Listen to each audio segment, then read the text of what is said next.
guys! Welcome to my YouTube channel. So another day, another gala na naman si Siklistang Gala. So yun na nga guys, tikita nyo naman nasa biyahe tayo. And let me welcome you to the Mount Ulap. Siyempre, pupunta tayo ng Mount Ulap at malamig doon for sure.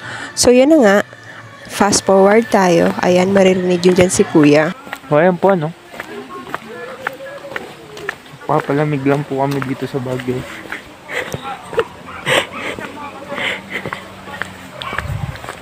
So yun, mabalik tayo sa voiceover ko. Charot. Ayan na nga, nakarating kami siguro ng around 7. Grabe, ang bilis ni Manong yan, di ba? Kita nyo naman doon sa edit ko, no? Bilis namin nakarating. Joke lang po. Siyempre, ito na nga ang unang araw ng paglalakad namin dito patungo sa Mount Ulap. So yan, dinadamdam muna namin dyan yung mga masasayang araw ng paglalakbay, mga simoy ng hangin dahil mamaya, siyempre, hindi na yan ang mararamdaman natin. Pagod na malala. So yun nga mga beshi ko, kita nyo, sobrang ganda ng mga bulaklak dyan. Siyempre, may kasama tayong mabulaklak ang bunganga. Joke lang. Yan, grabe. Ang taas na pala namin yan dyan, guys. Hindi ko na alam kung ilang feet na yan. By the way, guys, trivia sa pupuntahan namin, 9 kilometers yan. Taas, baba, ahon sa bundok, gulong sa lupa, lahat mararanasan natin dito. Hindi ko pala first time mag-hike, guys. Nakapag-hike na rin ako sa Muntalban. Siguro mga 3 bundok na yung na-hike ko doon. Pero ito talaga, mahirap. Mahirap talaga dito. Tapos yung lamig, grabe talaga guys. Pero worth it talaga hanggang dulo. Ayan, syempre, ito yung unang araw ng paglalakbay natin guys. Tara, samahan nyo ako. So yan guys, enjoy muna kami ng mga picture dyan kasi mamaya duguan na kami. Hindi na kami makakangiti. Ayan, grabe. See? 'Di ba? Ang ganda, para kaming nasa ibang bansa. So ayan pala ang aming pupuntahan, guys. So yeah, di ko na alam kung paano pa to i-voice over. Ang ingay kasi nitong nasa harap ko. Unang yugto ng pahinga. So yan guys, nagpapahinga muna sila.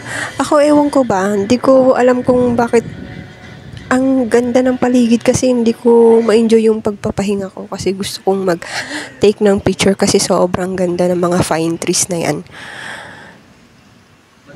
How you can imagine that fine trees growing up na sobrang gaganda at sobrang pantay-pantay talaga nila. English yun, beshi. Charot lang. So yun na nga, dire-diretso kami kasi nga ayokong magpahinga kasi mas lalong mararamdaman ko yung pagod dyan guys. Kita nyo naman, ini-enjoy ko talaga yung paligid kasi sobrang nakaka-amaze talaga yung paligid niyan. At nanguha pala kami na yun guys, yung nilalagay sa sa Christmas tree. Alam nyo ba yon? So yun na, kita mo dyan, lagi akong ikot ng ikot kasi sobrang amaze talaga ako sa lugar na yan.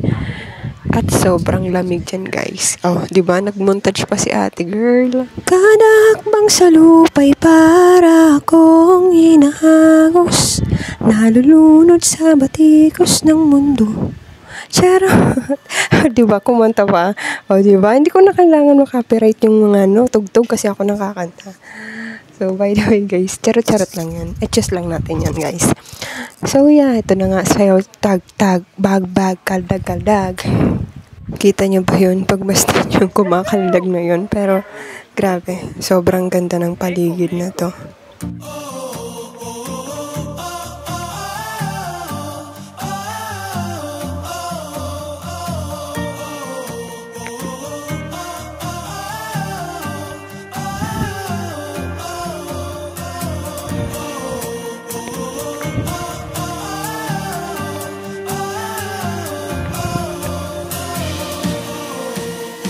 Ito na nga guys, malapit na tayo sa unang peak natin. Yan, makita nyo yung paahon na yan. Doon sa may dulo na yun, doon yung first peak natin. Yung Ambanaw Paway. Yan yung unang unang peak na makikita natin. So, mataas din yan guys, pero sobrang init talaga yan. Kasi tanghaling tapat yan magtatanghali yan Tapos gutom na din kami. Tapos yan mga bato na yan, makikita lang din yan dyan sa daan. Tapos yan, pahinga muna kami dyan kasi lunchtime yata yan. Tapos mga wala kaming baon. Tapos sobrang layo pa pala ng 7-Eleven.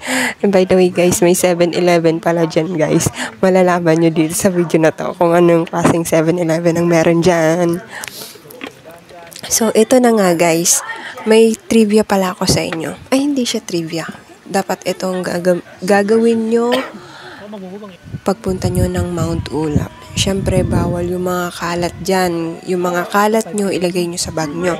And, kailangan ng tubig kasi malayo yung bibilhan ng tubig dyan, guys. Magdala kayo ng bottled water, pagkain, basta lahat. Tapos, may mga kahoy-kahoy dyan. Dalhin nyo yun, guys, kasi medyo rough road talaga yung dadaanan nyo. So, kailangan natin ng pang-balance in case na matumba tayo.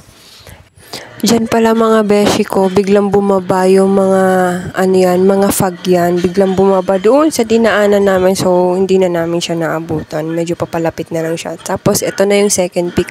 Halos ilang metro lang yung layo nila. So, yan yung parang, na bato. Pag ganun, yung parang paangat na bato. Basta yung gungal yung tawag nila dyan, guys.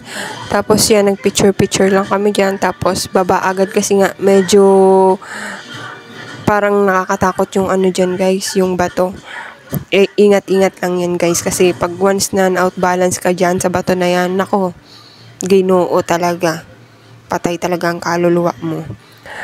So yun na nga mga beshi ko, may environmental fee pala yan dyan guys. And syempre, kailangan talaga yun guys. Para sa mga tour guide na rin kasi nga syempre sila din naman ang lilinis dyan So yun na nga, halos papalapit na kami dyan guys sa katotohanan talaga. Kita nyo yun, yung mataas na yun. Aakyatin pa natin yun guys. Diyos ko ginoo. Tapos ayan nga, nagmuntage pa nga ang loko-lokong to.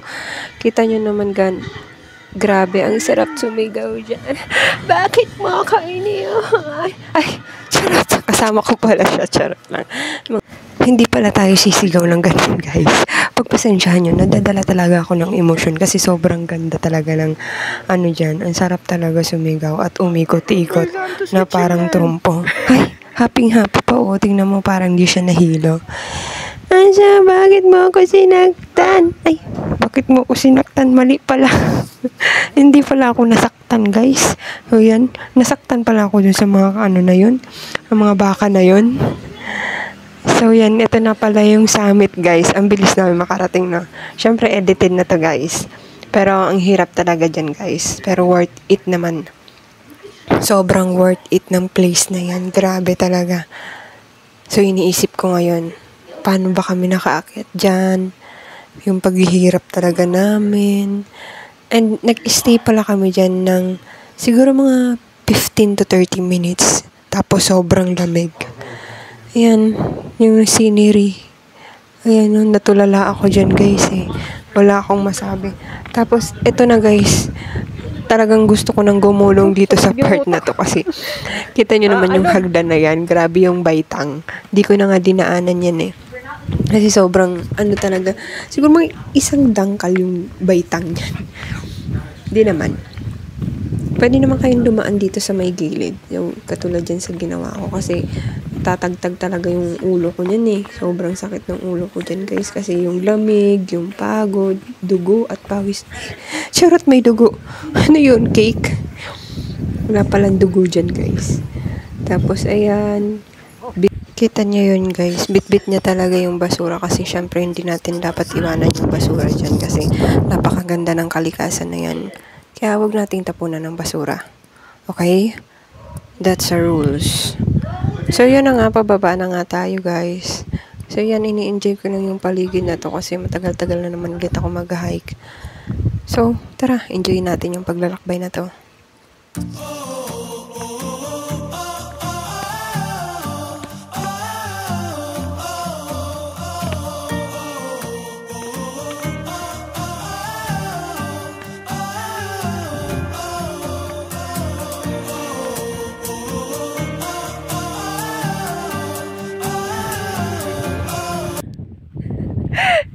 Hello guys! Sayo umiihi!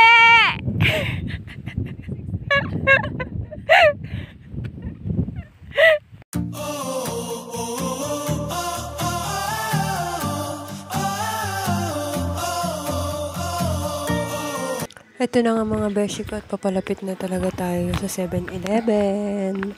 So ito guys, yung 7-Eleven nila dito. Pero karinderya talaga siya yan guys. Tinawag lang nila sigurong 7-Eleven kasi syempre nandyan lahat ng kailangan natin. So ito na nga guys, ang dami din pala dyan mga tarpaulin ng mga hikers, iba't ibang grupo. Hindi ko na nabidyohan yung pagkain namin kasi sobrang gutom na talaga ako. Tapos ang bait ng aso na yan, oh. Diba?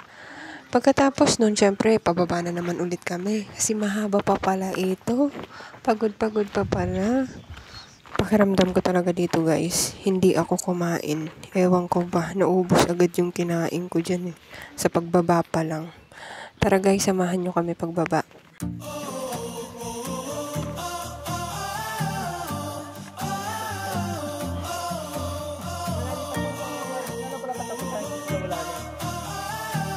Bahay pala dyan, nasa taas din.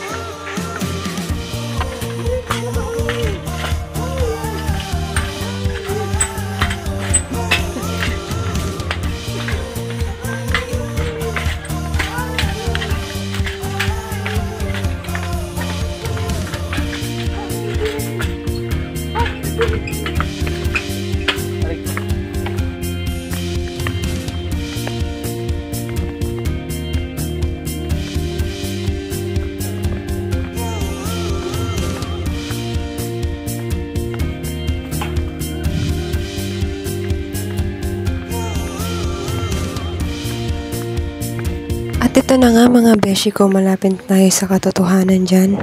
So yun, ilang hakbang na lang at nasa 9 km na tayo.